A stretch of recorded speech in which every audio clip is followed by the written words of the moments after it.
ചേച്ചി, ഒരു കാര്യം പറയാനാണ് ഞാൻ വിളിച്ചത്. അരുണേട്ടനും അമ്മ ഇന്ന് ഇങ്ങോട്ട് വരുന്നുണ്ട് കല്യാണക്കാര്യം സംസാരിക്കാൻ വേണ്ടിയിട്ട്. എന്നെ കുറേ തവണ അരുണേട്ടൻ വിളിച്ചിട്ടുണ്ടായിരുന്നു, പക്ഷെ ഞാൻ അമ്മയെ പേടിച്ച് ഫോൺ എടുത്തിട്ടുണ്ടായിരുന്നില്ല. അത് കാരണം എൻ്റെ ഫോണിലേക്ക് മെസ്സേജ് ഇട്ടിട്ടുണ്ട്, അരുണേട്ടനും അമ്മയും കൂടി കല്യാണക്കാര്യം സംസാരിക്കാൻ വരുന്നുണ്ട് എന്ന്. ചേച്ചിക്കൊന്നും ഇങ്ങോട്ട് വരാൻ പറ്റുമോ? ഇത് ഫോണിൽ കൂടെ കേൾക്കുന്ന രേവതി ആകാന്തം വിടാണ്. ദൈവമേ, സച്ചേട്ടനെങ്ങാനും ഇത് അറിഞ്ഞു കഴിഞ്ഞാൽ എന്താവും അവസ്ഥ? ചേച്ചി വരുമോ? ചേച്ചി ചോദിക്കുമ്പോൾ ഞാൻ വരാം എന്ന് പറഞ്ഞിട്ട് ഫോൺ വെക്കുകയാണ് രേവതി. എന്നിട്ട് അപ്പോൾ സച്ചി ചോദിക്കുകയാണ്, എന്താ രേവതി ചോദിക്കുമ്പോൾ പറയാം, എനിക്ക് അർജൻറ്റായിട്ട് പൂ കൊടുക്കാനുണ്ട് സച്ചേട്ടാന്ന് പറയാണ്. ആണോ, എന്നാൽ ഞാനും വരാം, എനിക്ക് എന്തായാലും നിൻ്റെ വീട്ടിലൊന്ന് പോകണം പറയാണ്. എൻ്റെ വീട്ടിലോ? എൻ്റെ വീട്ടിൽ എന്തിനാ സച്ചേട്ടൻ പോണേ ചോദിക്കാണ് രേവതി. ഇപ്പോൾ സച്ചി പറയണ, വീട്ടിൽ പോയി എല്ലാവരോടും കണ്ട് സംസാരിക്കണം, ദേവുവിനെ പറഞ്ഞ് മനസ്സിലാക്കണം, എന്നൊരു കാര്യം ചെയ്യാം, നമുക്ക് രണ്ടുപേർക്ക് കൂടി ഒരുമിച്ച് പോകാമെന്ന് പറയാണ്. അതൊന്നും വേണ്ട, അതൊന്നും വേണ്ട, അങ്ങനെ പോകണമെന്നുണ്ടെങ്കിൽ നമുക്കൊരു കാര്യം ചെയ്യാം, നാളെ പോവാം സച്ചേട്ടൻ, എനിക്ക് അർജൻറ്റായിട്ട് പുറത്ത് പോകേണ്ട വർക്കുണ്ട് പറയാണ്. എന്നാൽ നീ പൊക്കോ, ഞാൻ പൊക്കോളാം പറയുമ്പോൾ വേണ്ട വേണ്ട വേണ്ട, ഞാനില്ലാണ്ട് സച്ചേട്ടൻ പോകണ്ട, സച്ചേട്ടനൊരു കാര്യം ചെയ്യാം, നമുക്ക് നാളെ ഒരുമിച്ച് പോവാം എന്ന് പറയാണ്. അപ്പോൾ സച്ചി ഇങ്ങനെ എന്നാൽ ശരി നാളെ പോകാമെന്ന് പറയുമ്പോൾ രേവതി പറയണം, എന്നാൽ ശരി ഞാൻ ഈ സാരി ഒന്ന് മാറ്റിയിട്ട് പോയിട്ട് വരട്ടെ എന്ന് ചോദിച്ചിട്ട് രേവതി നോണ പറഞ്ഞിട്ട് അവിടെ നിന്ന് പോകണം. എന്നിട്ട് പറയാണ്, അവർ വരുന്ന കാര്യം എന്തായാലും സച്ചേട്ടനോട് അറിയിക്കേണ്ട, മനസ്സിലിങ്ങനെ വിചാരിക്കേണ്ട, സച്ചേട്ടനോട് അറിയിക്കേണ്ട, സച്ചേട്ടനോട് അറിയിച്ചു കഴിഞ്ഞാൽ എന്തായാലും അവിടെ പ്രശ്നം ഉണ്ടാവും, സച്ചേട്ടൻ പ്രശ്നമാക്കുമെന്ന് ഉറപ്പാണ്, പിന്നീട് പറയാം സച്ചേട്ടനോട്, ഇപ്പോൾ തൽക്കാലം ഇത് സച്ചേട്ടൻ അറിയാതിരിക്കണത് ആ ബുദ്ധി എന്ന് പറഞ്ഞിട്ട് രേവതി അങ്ങനെ സച്ചി അറിയാതെ ദേവുവിനെ സ്നേഹിക്കുന്ന ചെക്കൻ്റെ അച്ഛനെയും ദേവുവിനെ സ്നേഹിക്കുന്ന ചെക്കൻ്റെ അമ്മേനെയും അവനെയും കാണാൻ വേണ്ടിയിട്ട് രേവതിയുടെ വീട്ടിലേക്ക് പോവാണ്. അങ്ങനെ പോണ സമയത്താണ് സച്ചിയോട് പറയാതെ കള്ളത്തരം കാണിച്ചിട്ടാണ് രേവതി പോണത്.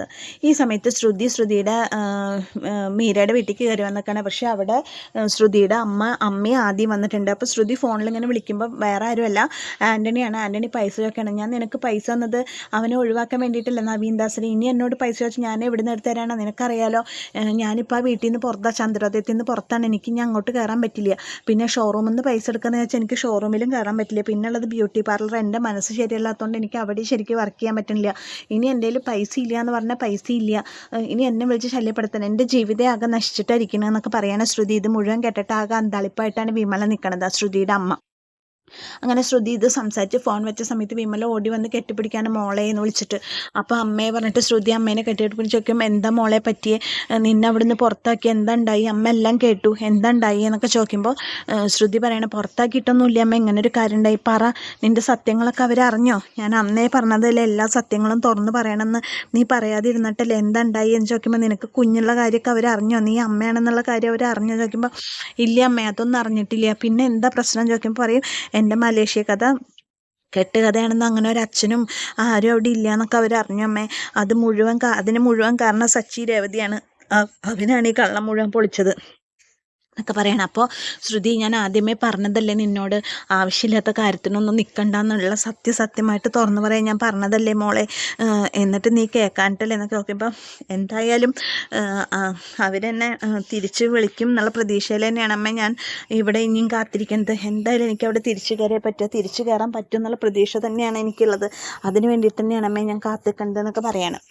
അങ്ങനെ ഇവർ സംസാരിക്കുന്ന സമയത്ത് ആദി പെട്ടെന്ന് അങ്ങോട്ട് വരികയാണ്. അപ്പോൾ ആദി പെട്ടെന്ന് അമ്മേനെ കാണുമ്പോൾ അമ്മേന്ന് ഉറക്കെ വിളിക്കുകയാണ്. ആ കുഞ്ഞിൻ്റെ ഒരു അമ്മേനെ കാണുമ്പോൾ ആ ഒരു സന്തോഷവും ആ ഒരു സ്നേഹവും ആ കുഞ്ഞിൻ്റെ കുഞ്ഞി കണ്ണുകളിൽ വിടരുന്ന അത്ഭുതമൊക്കെ നമുക്ക് ഭയങ്കര ഹൃദയസ്പർശിയാണ് കേട്ടോ. അപ്പോൾ അത് കാണുമ്പോൾ ശ്രുതി മോനെ വിളിച്ചിട്ട് ആദ്യം ഓടിപ്പോയിട്ട് ശ്രുതിനെ കെട്ടിപ്പിടിച്ചിട്ട് ശ്രുതി അവനെ ഉമ്മയ്ക്കാണ്, മോനെ ആദി എനിക്ക് അമ്മ എവിടെയായിരുന്നു അമ്മ, എത്ര ദിവസമായി ഞാൻ അമ്മേനെ കണ്ടിട്ട്, അമ്മ എന്താ എൻ്റെ അടുത്തേക്ക് വരാത്ത, അമ്മയുടെ അടുത്ത് എത്ര ആശയം എൻ്റെ അടുത്ത് കുറച്ച് ദിവസം വന്ന് നിൽക്കാൻ പറയണം അമ്മേ, എൻ്റെ ക്ലാസ്സിലത്തെ കുട്ടികളുടെ അമ്മമാരൊക്കെ സ്കൂളിലേക്ക് വരുന്നുണ്ട്, അമ്മ പോലും എൻ്റെ സ്കൂളിലേക്ക് ഒന്നും വരുന്നില്ലല്ലോ അമ്മേ, എനിക്ക് ഭയങ്കര വിഷമമായി, ആദിക്ക് സങ്കടമായിട്ട് ആദി ഭക്ഷണം ഒന്നും കഴിക്കാതെ ഇരിക്കണേ, ആദിക്ക് വിഷമമായി, അമ്മ എന്നാ അമ്മ എൻ്റെ കൂടെ നിൽക്കാൻ വരണേ എന്നൊക്കെ. അങ്ങനെ ഒരു കുഞ്ഞു നിമിഷത്തിൻ്റെ ഉള്ളിൽ ഒരു 100,000 ചോദ്യങ്ങളാണ് അവൻ്റെ കുഞ്ഞു നാവെന്ന് പുറത്തേക്ക് വരുന്നത്. ഇതൊക്കെ കേൾക്കുമ്പോൾ ശ്രുതി പറയണ, ആദിക്ക് ഇപ്പം എന്താ വേണ്ടേ, അമ്മ ആദിയുടെ കൂടെ നിൽക്കണം, ആദിയുടെ സ്കൂളിലേക്ക് വരണം, ആദിയുടെ കൂടെ എല്ലായിടത്തേക്കും വരണം,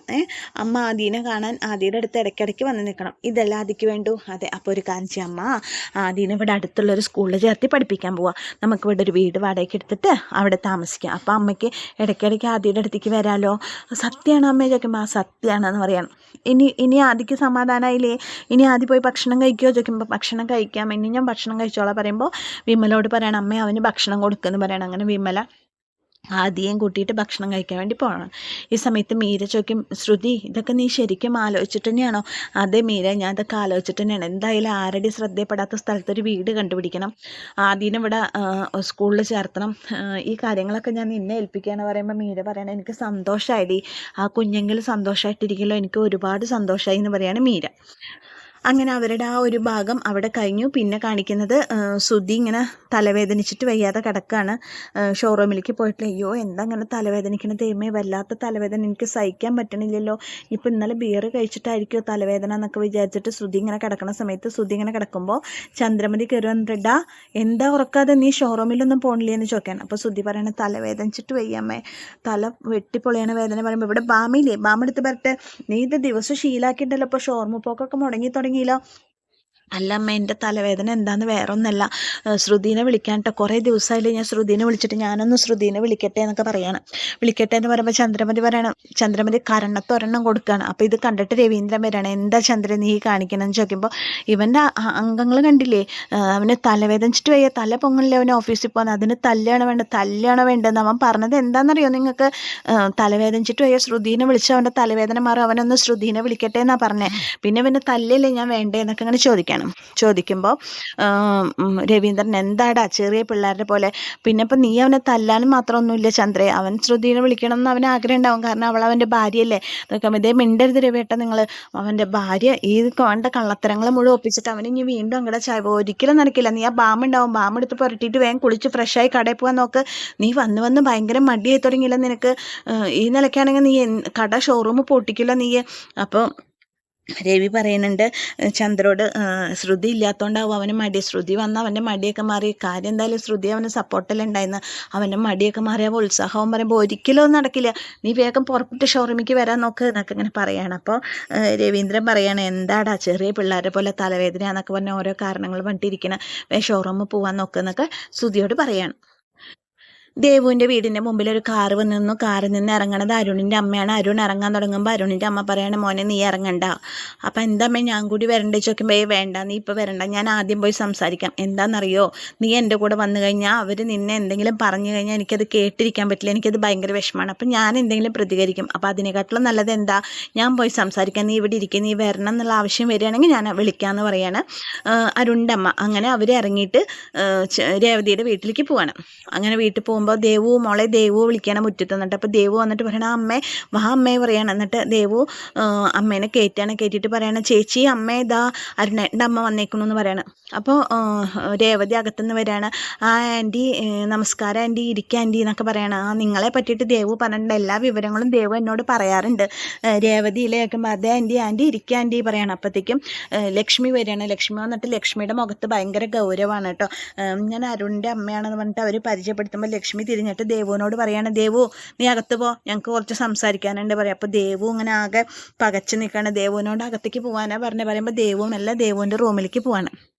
ദേവുവിൻ്റെ റൂമിൽ പോകുമ്പോൾ അരുണിൻ്റെ അമ്മ പറയാണ്, ഞാൻ കല്യാണക്കാരി സംസാരിക്കാൻ വേണ്ടി വന്നതാണ്, എൻ്റെ മകൻ അരുണിനെ ഇവിടുത്തെ ദേവുവിന് ഇഷ്ടമാണ്, ദേവുവിന് അരുണിനെ ഇഷ്ടമാണ്, ദേവുവിനെ പോലെ ഒരു മരുമകളെ കിട്ടുക എന്ന് വെച്ചാൽ എനിക്ക് പുണ്യമാണ്, കാരണം അത്ര ഇഷ്ടമാണ് എനിക്ക് ദേവുവിനെ, അവൾക്ക് അറിയാം.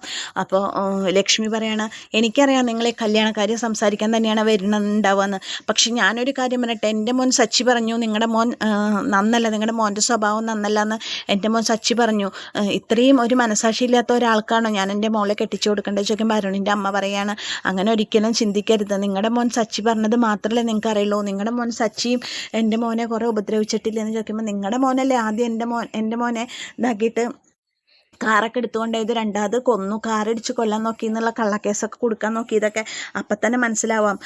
അതുപോലെ തന്നെ സച്ചി പറഞ്ഞു അവൻ്റെ കൂടെ ജീവിച്ച എൻ്റെ മോള് ജീവിതകാലം മുഴുവൻ ദുഃഖിക്കേണ്ടി വരുന്ന അങ്ങനെ ഒരു കല്യാണത്തിന് എനിക്ക് താല്പര്യമില്ലല്ലോ. പിന്നെ ഒരു കാര്യമുണ്ട്, സച്ചിയാണ് ഈ കാര്യങ്ങളെല്ലാം ഞങ്ങളോട് പറഞ്ഞേക്കുന്നത്. സച്ചി എന്ന് വെച്ചാൽ എൻ്റെ മരുമകനല്ല, എൻ്റെ മോളുടെ ഭർത്താവല്ല, എൻ്റെ മൂത്ത മോനാണ്.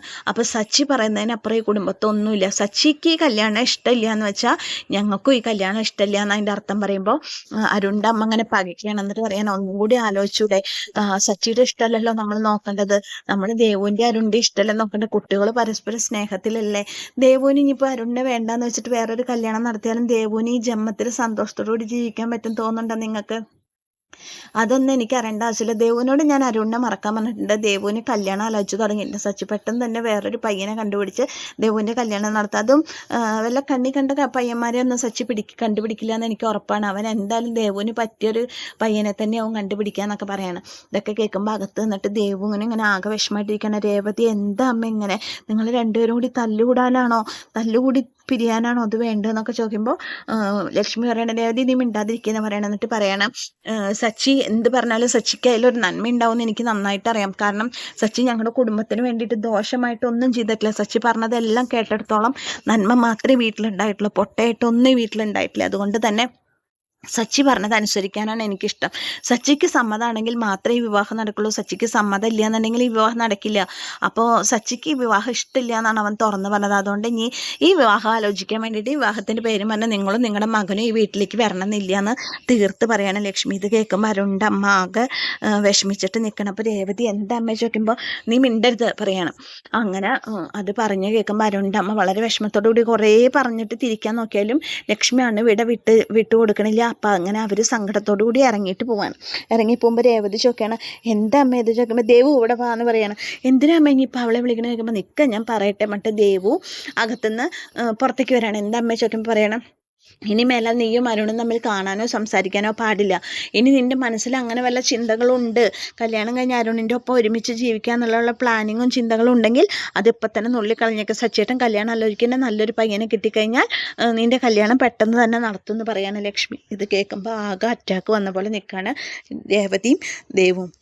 എന്താ ചെയ്യേണ്ടതെന്ന് അറിയാത്ത അവസ്ഥയിലാണ് രേവതി. രേവതിക്ക് സ്വന്തം ഭർത്താവിൻ്റെ കൂടെ നിൽക്കണോ അതോ സ്വന്തം അനിയത്തിയുടെ ഇഷ്ടത്തിൻ്റെ കൂടെ നിൽക്കണമെന്ന് ഒരു പിടുത്തവും ഇല്ലാത്ത അവസ്ഥയിലാണ് രേവതി നിൽക്കണം. ഇനി രേവതി എടുക്കുന്ന തീരുമാനത്തിനാണ് മുൻതൂക്കം ഉണ്ടാവുക. കാരണം രേവതി പറയുന്നുണ്ട് അരുണിൻ്റെ അമ്മോട് ഞാൻ സച്ചേട്ടനെ പറഞ്ഞ് എങ്ങനെയെങ്കിലും സമ്മതിപ്പിക്കാമെന്നൊക്കെ രേവതി പറയുന്നുണ്ട്. പക്ഷേ സച്ചി രേവതിയുടെ ഇഷ്ടത്തിന് വഴങ്ങോ, സച്ചി കല്യാണത്തിന് സമ്മതിക്കുമോ, ദേവുവിൻ്റെ ഭാവി എന്താവും, ദേവുവിന് ഈ കല്യാണം നടക്കില്ല എന്ന് തന്നെയാണ് ദേവുവിൻ്റെ അമ്മ പറഞ്ഞേക്കുന്നത്. പക്ഷേ എന്താവും ഉണ്ടാവുക എന്ന് നമുക്ക് നാളത്തെ എപ്പിസോഡിലായിരിക്കും അറിയാൻ പറ്റുന്നുണ്ടാവുക. അപ്പോൾ ഇതുവരെ എൻ്റെ കഥ കേട്ട് ഇഷ്ടപ്പെട്ട കൂട്ടുകാരെൻ്റെ ചാനലൊന്ന് ലൈക്ക് ചെയ്യുക, ഷെയർ ചെയ്യുക, സബ്സ്ക്രൈബ് ചെയ്യുക. നിങ്ങളുടെ വിലയേറിയ നിർദ്ദേശങ്ങളൊക്കെ കമൻറ്റ് ബോക്സിൽ രേഖപ്പെടുത്തുക. അപ്പോൾ നിങ്ങൾക്ക് ഈ സീരിയലിലൊക്കെ ഏറ്റവും ഇഷ്ടപ്പെട്ട കഥാപാത്രം ആരെന്ന് വെച്ചാൽ അതൊന്ന് കമൻറ്റ് ചെയ്യുക. അപ്പോൾ ഇതുവരെ സപ്പോർട്ട് ചെയ്ത എല്ലാ കൂട്ടുകാർക്കും ഒരുപാട് നന്ദി. നാളെ വീണ്ടും കാണാം. അപ്പോൾ എല്ലാവർക്കും താങ്ക്